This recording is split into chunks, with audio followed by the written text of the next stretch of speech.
Hello, I'm Rex Michael Dillon, and I am hosting this edition of the Atrocity exhibition. This is a podcast where we talk about international relations.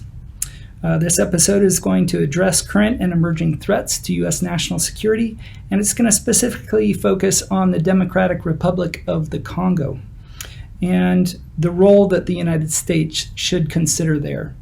One of the things that I want to point out for clarity is that when we're talking about the Democratic Republic of the Congo, I might say DRC, I might say the Congo. This is not to be confused with the former French colony, the Republic of the Congo, which is on the west side of the Congo River. So that's just one point to make clear.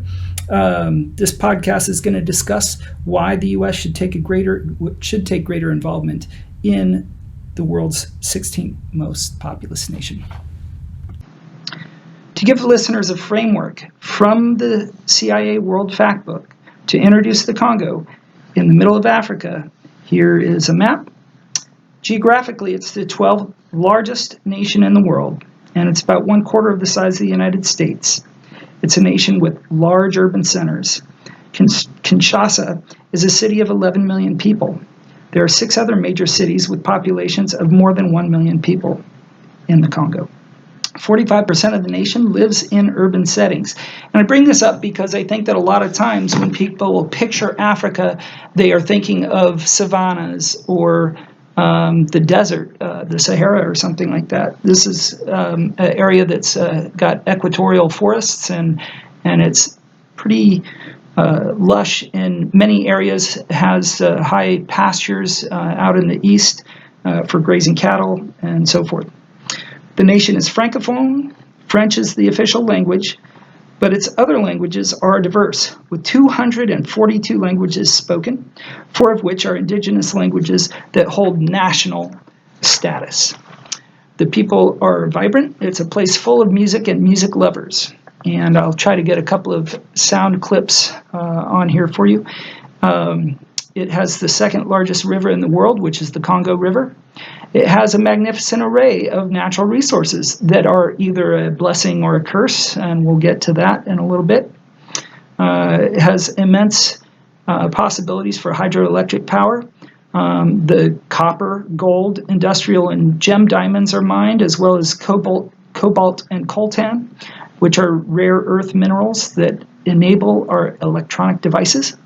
They're all mined in great quantity, and we will explore the issues that those raise shortly. It's important to mention the positives of the Congo to me, just because these are the things that attract foreign interest from abroad. Some of those resources fuel the funding for the warring factions, particularly in the eastern portion of the Congo. The DRC is home to a series of significant international crises and internal wars that have left the staggering number of more than 5 million people dead since the year 2000.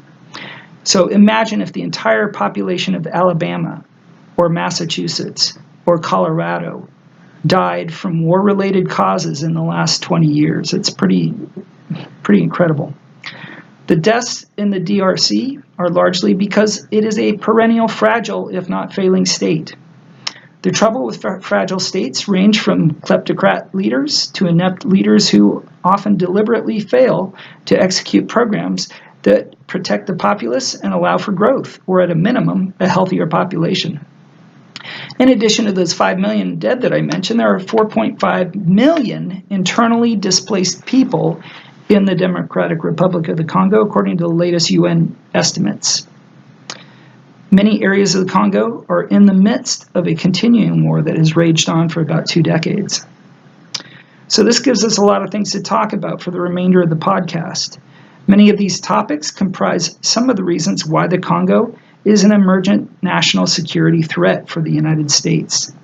The Democratic Republic of the Congo deserves the attention of the United States, not only for the humanitarian crisis or to curb transnational organized crime, but also for strategic threats that have the potential to harm U.S. interests.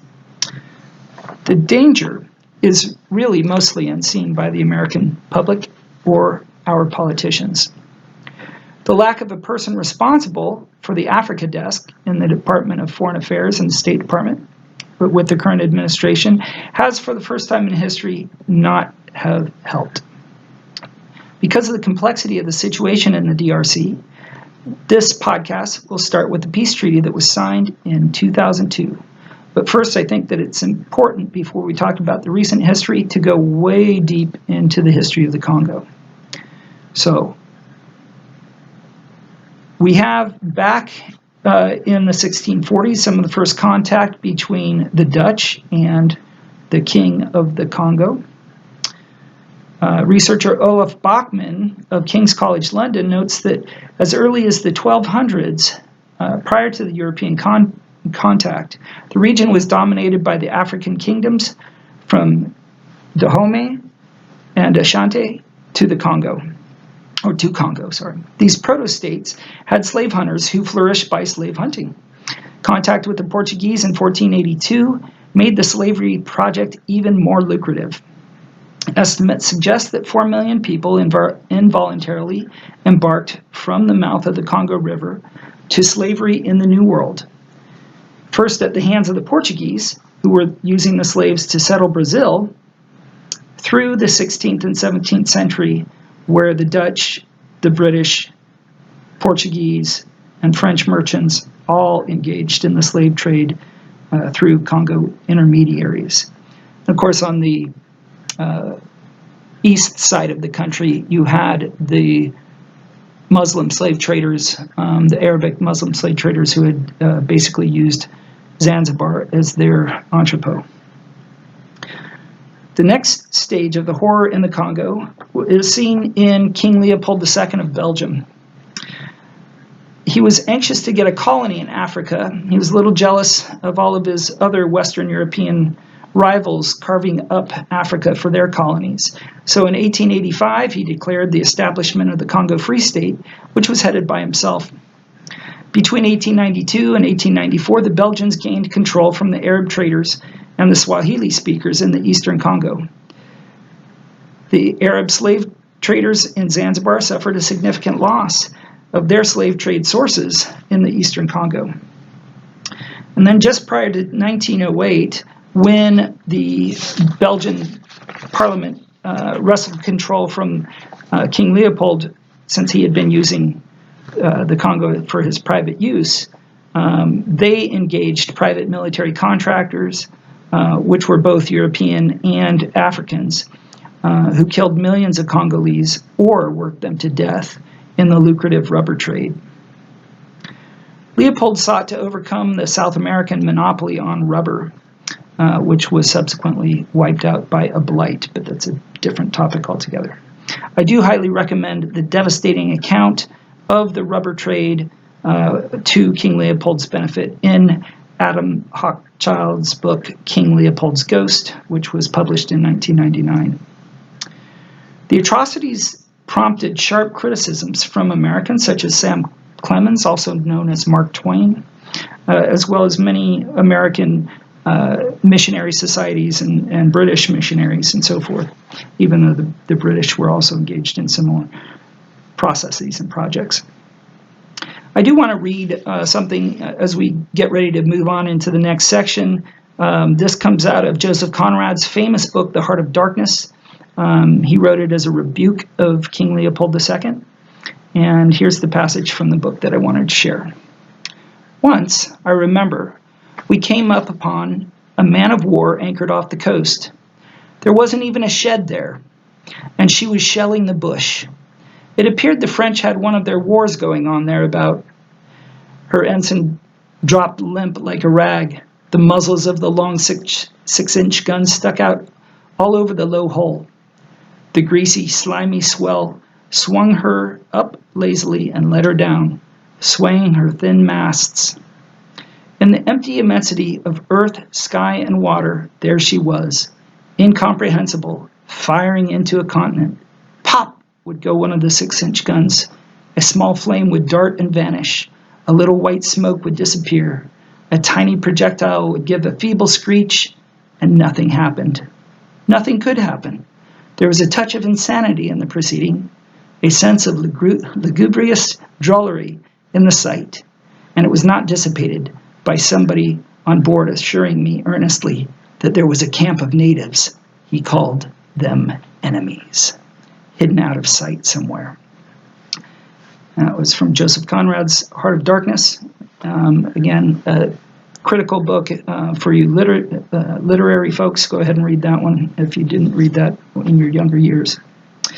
This quote is principally the way that many of the NGOs and INGOs, to include the UN, have dealt with the Congo. That is to say, as the quote said, pop would go one of the 6-inch guns, a small flame would dart and vanish, while a little white smoke would disappear, and a tiny projectile would give a feeble screech, and then nothing happened. Nothing could happen. In other words, there's something to the feeble effort that has been given that does not engage local populace, and yet unseen enemies are there hiding in the bushes, to which we can always blame for our efforts' failures. After World War II, Franklin Delano Roosevelt and Stalin both had visions, albeit different approaches, for people to be free to choose self-determination and not be vassal states as the colonies had them kept. The Americans were in the throes of anti-communist dogma. A man named Larry Devlin was the CIA station chief for Leopoldville, as Kinshasa was named prior to independence. What was happening in Africa and Southwest Asia in the 50s and 60s was a variety of independence movements. Many African nations gained independence from their former colonial powers in the 1960s. A 1960 article in the New York Times encapsulates the Congo's history at independence as follows. There is also a loss of greatness for the Congolese to remember in their new struggles. The Kingdom of the Congo flourished from the 14th century and even exchanged envoys with Portugal, the Vatican, Brazil, and the Netherlands. But the kingdom fell victim to the slave traffic and began a rapid decline in the 18th century. So the person who was elected the prime minister was Patrice Lumumba, and he was not affiliated with the military as so many other men that became leaders of their respective African nations. He was an intellectual. Lumumba was an ardent anti-colonialist and a big fan of Pan-Africanism.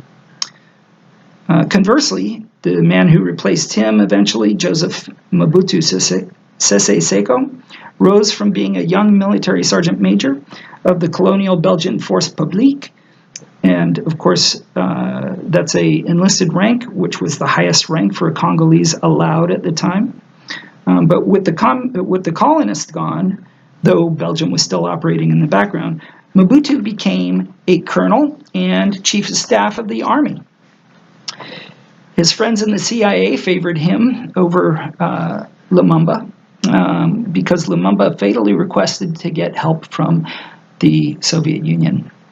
And I do want to share a little bit of Lumumba's speech because I think that he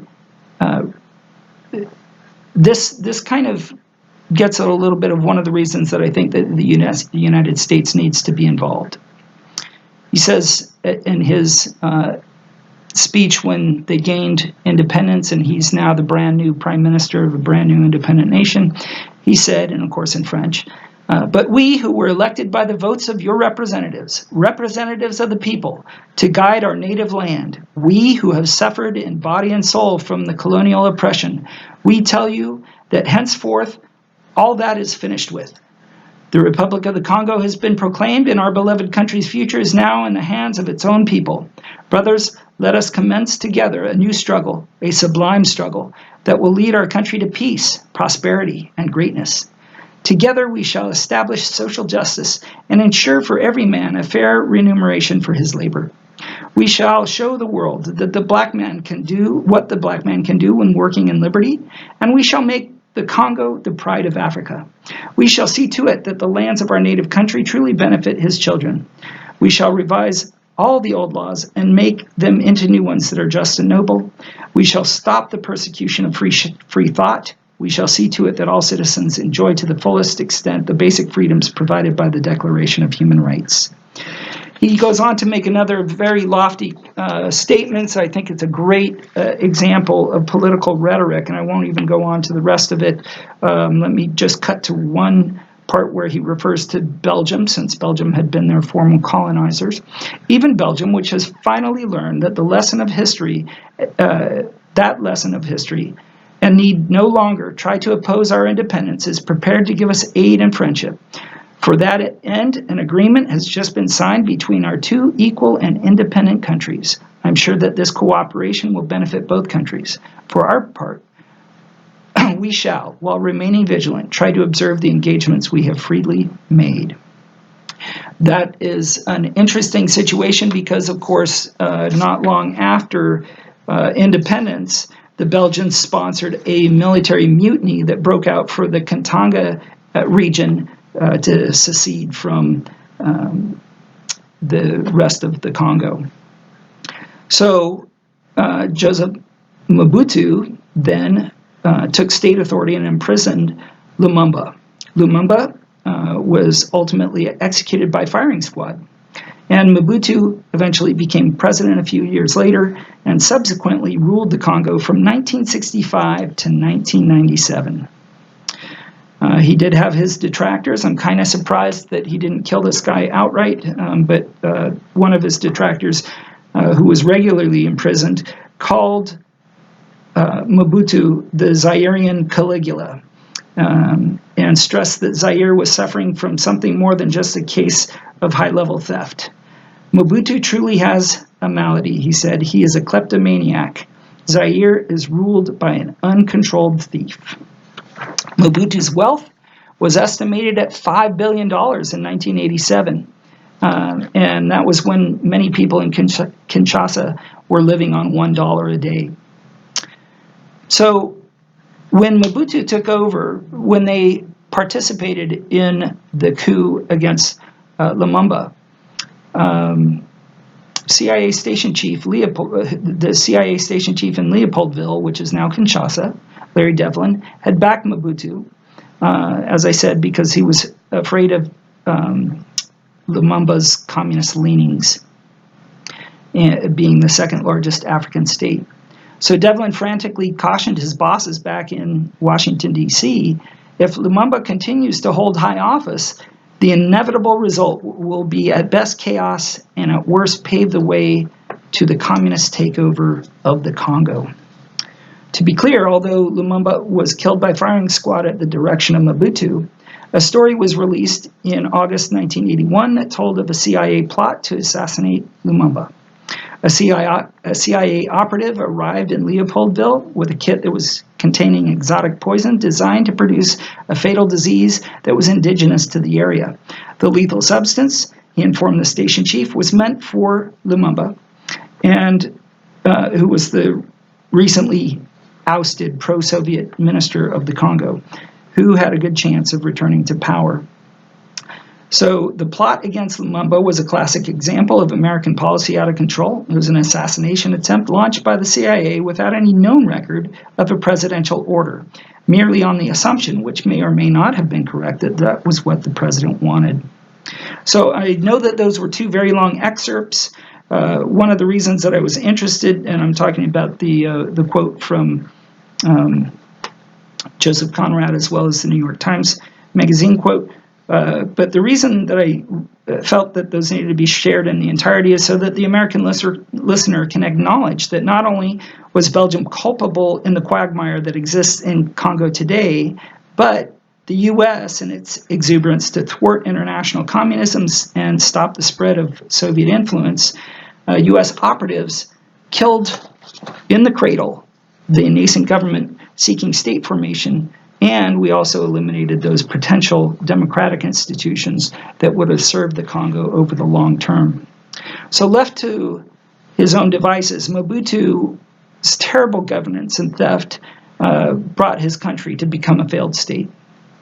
The journalist Dan Snow gave the West too much credit when he opined about Mobutu that the West tolerated him as long as the minerals flowed and the Congo was kept out of the Soviet orbit. I think that that's a little bit too much, assuming that the U.S. or the Soviets could control the prime minister, whoever it was, in the seat. Again, Olaf Bachmann suggests that even the survival strategies of the local leader appeared to have been, even though they appeared to call the shots for their own ends, the Cold War interests often were playing a secondary role. So I'm going to skip a bunch of the history that I had originally anticipated talking about, since we're already well into this podcast. And I want to talk about some of the more recent history that brings us to the trouble that we've got today. And that is, if we go back into the 90s, some of you may recall a movie called Hotel Rwanda. The film attempted to bring the Rwandan genocide to the American consciousness. If you know the film, then that worked. If you don't, then it's time for the immediate background that brings the horror in the Congo to our present day. In 1994, Rwanda had a civil war in which an estimated 800,000 civilian Tutsis and moderate Hutus were murdered in 100 days, often with machetes and knives rather than guns. This sparked a massive refugee crisis. Many of the Tutsis fled into the neighboring Congo. And so that is one of the things that the Tutsi situation, to help you have an idea about the Tutsis, they're kind of like a stateless people, just like the Kurds. They have a lot of influence on different nations that they are a part of, but they are often not the majority ethnic group. So at the time of that civil war and genocide in Rwanda, Mobutu in Zaire, because he had renamed the nation Zaire, had atrophied. And his rapid departure, so he got to the point where he wasn't able to hold on to power, and his rapid departure left a power vacuum. The first Congolese war from 1996 to 1997 followed, and that power vacuum was filled by Laurent Kabila. But the war that took place at Mobutu's departure was indecisive. And so a second Congolese war began in August of 1998. The first phase of the Second Congo War led to a stalemate in the DRC. And the combatants on the side of Laurent Kabila, the Congolese leader chosen by Rwanda, included DRC government forces, Congolese paramilitary groups, soldiers and aid from African allies, Angola, Chad, Libya, Sudan, and Zimbabwe. Even Israel offered Kabila's forces logistical assistance. So that's pretty amazing when you think about the antipathy between somebody like Muammar Gaddafi and Israel, both aiding the same country. So in many respects, some people have called this the African World War, because so many different governments were involved in it. And each of them had different motivations for doing so. To keep one's head from spinning, it's important to identify the other players. Opposed to the Congolese government forces and allies were the Congolese rebel militias, largely backed by and advised by Rwanda, Uganda, and Burundi.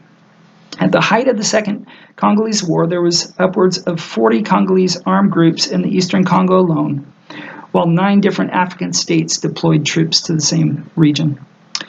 The number of other nations involved just really speaks volume to the incredible wealth that the Congo has, especially in its eastern part of the country. And one of the things about that is that this is where we have rare earth elements like coltan and cobalt. It's also where the uranium was mined for the atomic weapons used on Hiroshima and Nagasaki. So again, talk about globalization. You got uranium coming out of Congolese mines that went in planes that were built in Nebraska to drop bombs on Japan. So that's globalization before it was a buzzword right there. The interlocking narrative strands are really complicated, and one of my concerns is that there are definitions as to why things happen. There's reasons behind why things happen, and Just as many Americans have an aversion to calculus or algebra, does not mean that foreign policy journalists or foreign policy decision makers should not exercise the discipline to learn it. The same is true for the history of conflicts that lead to the complexities of international relations today. I feel that it's simply lazy for one who has this profession to simply say, wow, this is too difficult, I can't, or I don't want to do the homework, so let's just bomb the country or ignore them. As mentioned above, one of the key strands to the termination of Mobutu's rule was external pressure from the genocide in Rwanda. And so eventually, when Laurent Kabila took over, he was only in his position for a few years before he was assassinated by one of his bodyguards in 2001, January. His son, Joseph Kabila, then assumed the presidency of the transitional government. And in 2002, a peace accord was signed, and yet the fighting has continued. The elder Kabila wore out his ability to garner foreign aid and from foreign direct investment. He left the DRC in huge debt, as did his predecessor Mobutu. The younger Kabila was seen at first to be an open page, somebody that could certainly get more aid from foreign sources, and he did. They hoped that with the new leader, that he would bring some kind of sensible resolution to the conflict. But neither he nor his father did any better. With ongoing civil wars and foreign invasion, the scenario dreaded by the major powers has finally come about. Congo was effectively divided into as greedy neighbors plundered its mineral spoils.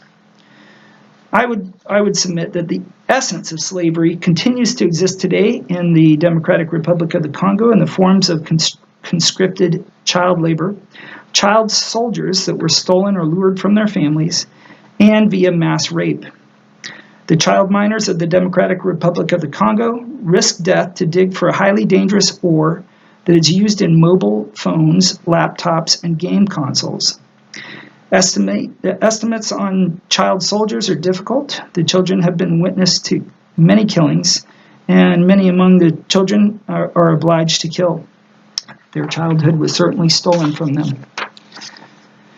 2 decades on in this conflict, commonly referred to as the Great African War, sexual violence remains prevalent in the country. The Democratic Republic of the Congo, particularly in the eastern region of the country, has been branded the rape capital of the world. So these are some of the things that are going on in the Congo that are things that I believe that the U.S. could assist in bringing to some kind of better resolution.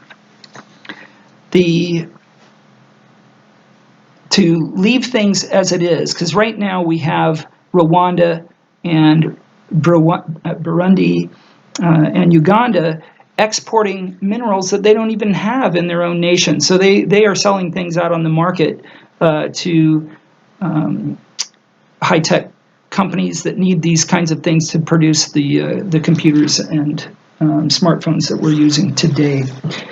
So in that respect, we do have some complicity here because we are the market for these things.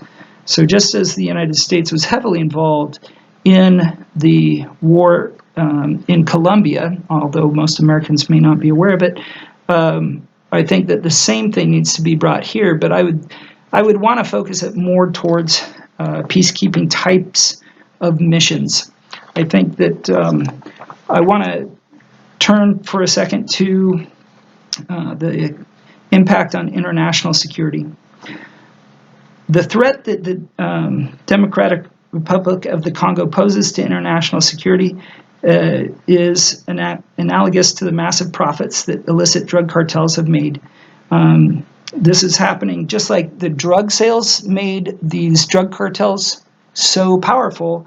The illicit selling of these rare earth elements, the coltan and so forth, is providing enough wealth to arm sizable non-state armies. And so that's what's going on there right now. Coltan is the rare earth element that is columbite tantalite. And it's used in everything from laptop computers to game consoles to mobile phones and pacemakers and GPS components.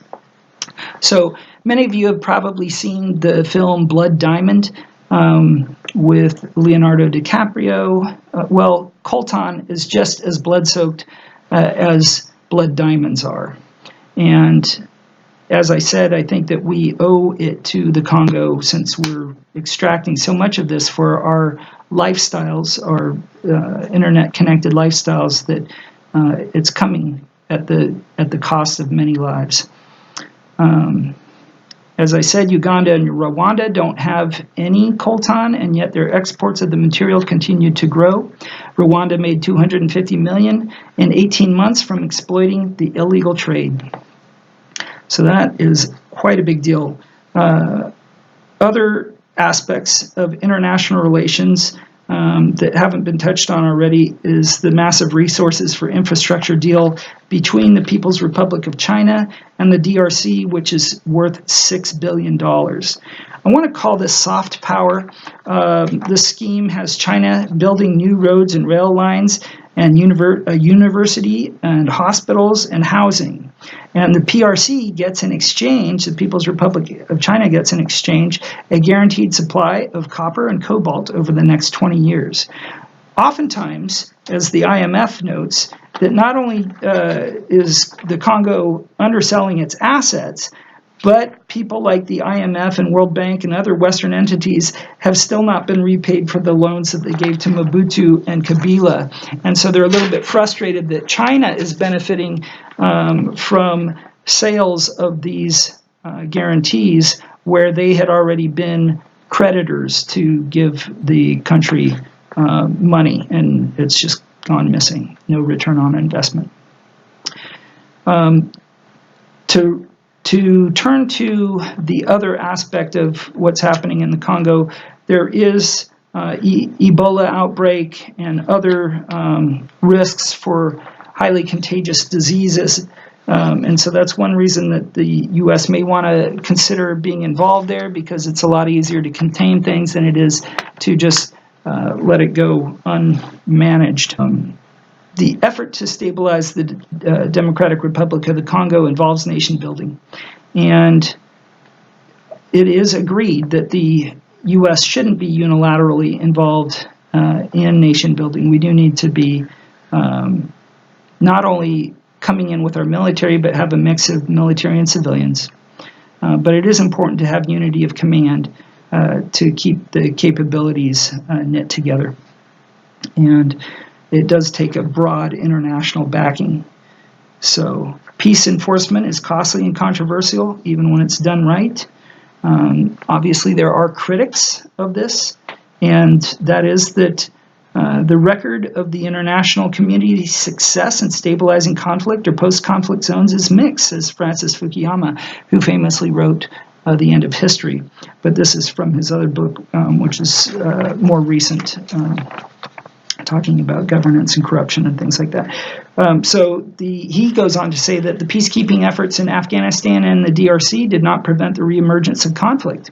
So there is an argument that well-meaning humanitarian interventions, such as in Somalia and Eastern Congo, actually prolonged the crisis by inadvertently aiding one of the parties to the conflict.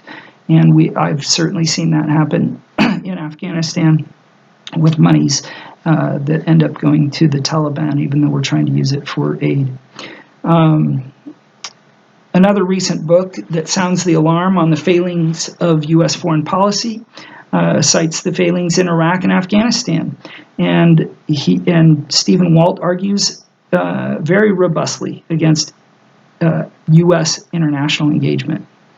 He says that the strategy of liberal hegemony that Presidents Clinton, Bush, and Obama all pursued is a failure, and that rather than bringing peace and stability to regions, it's only brought war and chaos.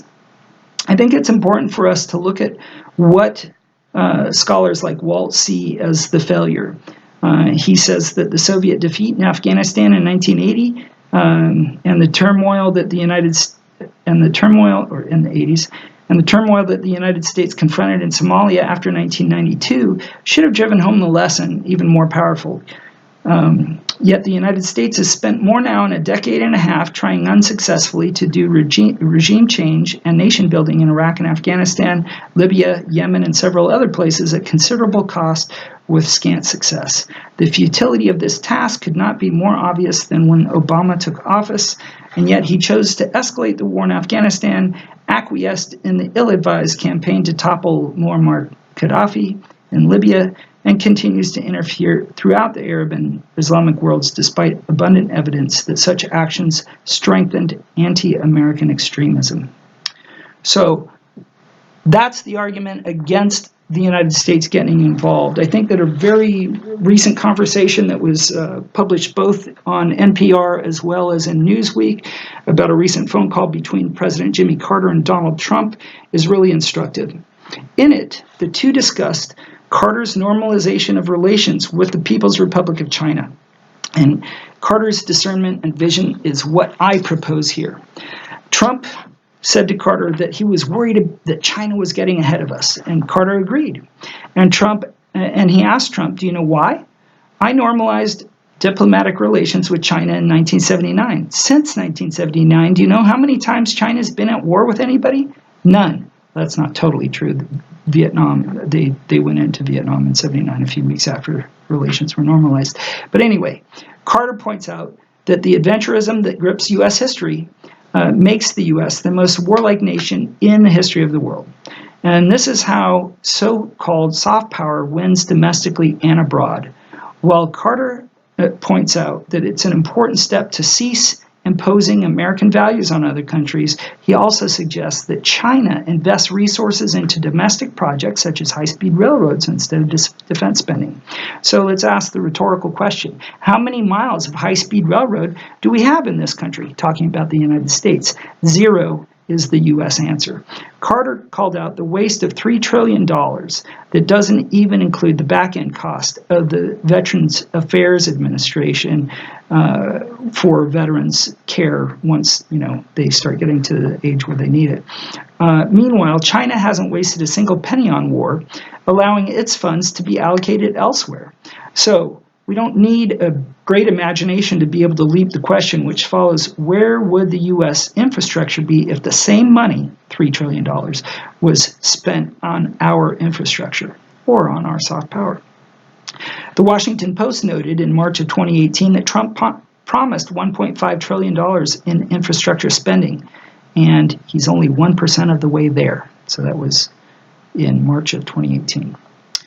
Okay, so in conclusion, I believe that the Democratic Republic of the Congo remains a significant challenge for international relations as a security threat and for peace on the African continent. The U.S., by re-engagement with the world and foreign policy, can make a significant difference. The U.S. should not cede the African continent, and the DRC in particular, to state and non-state actors that are not in alignment with U.S. interests. Loss of interest would result in the loss of information or in the loss of influence, let alone control. Russia and China are already beginning to step in with soft power initiatives. Re-engagement in soft power in the developing world works. China's benefit proves this. Rather than fruitless war, the investments in soft power, when executed properly, is beneficial and provides a return on investment, unlike the trillions that we have spent on the wars in the last 2 decades. The assumption of a more dynamic role in the DRC, the U.S. may help to avert, as a matter of urgency, a potential worldwide health crisis. The U.S. may also foster rule of law in an area where there's only uncertainty or even desperation, in spite of previous peacekeeping efforts. And one of the things that I didn't point out was that some of those peacekeepers from other nations were also involved in the rape that was happening in the eastern Congo. So I believe that we need to reassert American ideals of freedom and democracy as things that other nations can aspire to achieve. And I also believe that we owe it to the Congo for our involvement in a CIA involvement of the deposing of their democratically elected first prime minister. And so part of it is to redeem ourselves for past wrongs, slavery amongst them, but also because of the fact that some of these things that are produced in the Congo are things that provide U.S. national security, such as the rare earth elements. All right, well, thanks for listening, and that's the end of the Atrocity Exhibition podcast. Thanks.